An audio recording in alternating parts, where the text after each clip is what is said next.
Hello, fellow internet travelers. Welcome. This will be the first of hopefully many videos that you find helpful in your musical progression and of the common etudes that we as tuba players tend to work out of on a very regular basis.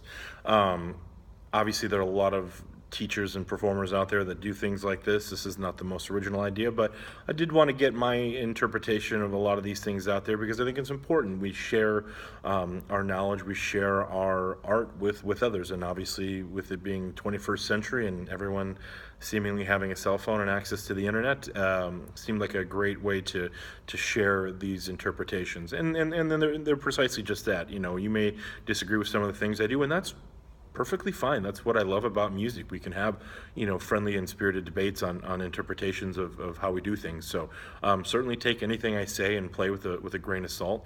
And if you really disagree, feel free to debate me. It's perfectly fine.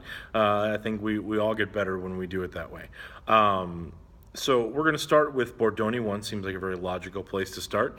And obviously, this is a big exercise dealing with flow, direction of air, energy in the air. That certainly goes without saying in a lot of these. What I do want to talk about in a lot of these videos are just common mistakes that I hear with my students and ways to kind of work around them, or what to listen for if you haven't started working on some of these yet.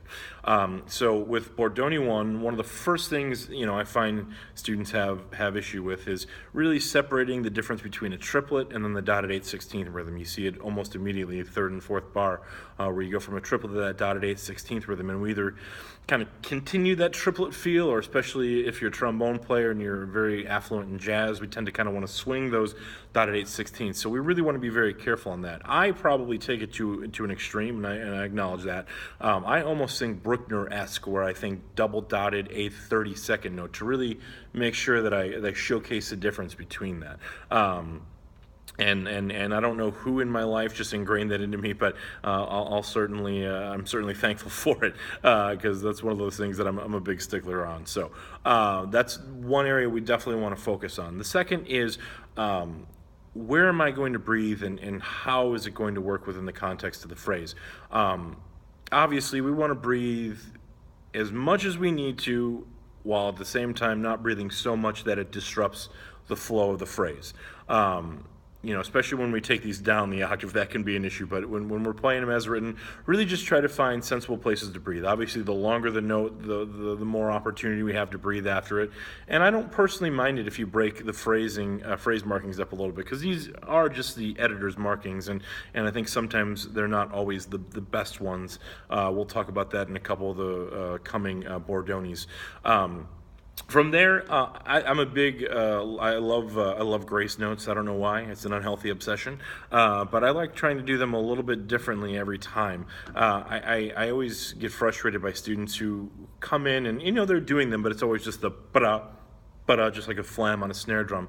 And certainly that's one interpretation of it, but if you've got 6 or 7 grace notes in there, I want you to kind of show me something a little bit different. So work with where you place it, whether you do it, if we're thinking of it historically accurate, where we just kind of do it in rhythm. Sometimes we can do it on the beat, right before it, whatever the case may be, but just really try to mix it up and keep it, for me as a player, I like to mix it up just to keep it fun. I mean, I hate playing it the same way every time, so don't be afraid to play around with the various grace notes that are in there.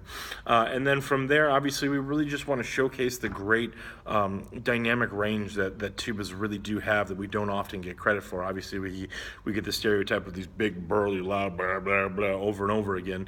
And we certainly have our moments where we do that, but I think we all know that the sound of this instrument is just something special, and to be able to do it at a moderate dynamic, at a full dynamic, at a very soft dynamic, if you're able to maintain that great characteristic sound, man, there's nothing better on it. So those are the things that I tend to work on as a player, and the things that I listen for as a teacher. And I think if you're really focusing on these aspects, you're going to really lock in what you're doing on this etude a little bit more quickly. So without further ado, here is Bordogni, or Bordogni 1.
There you have it.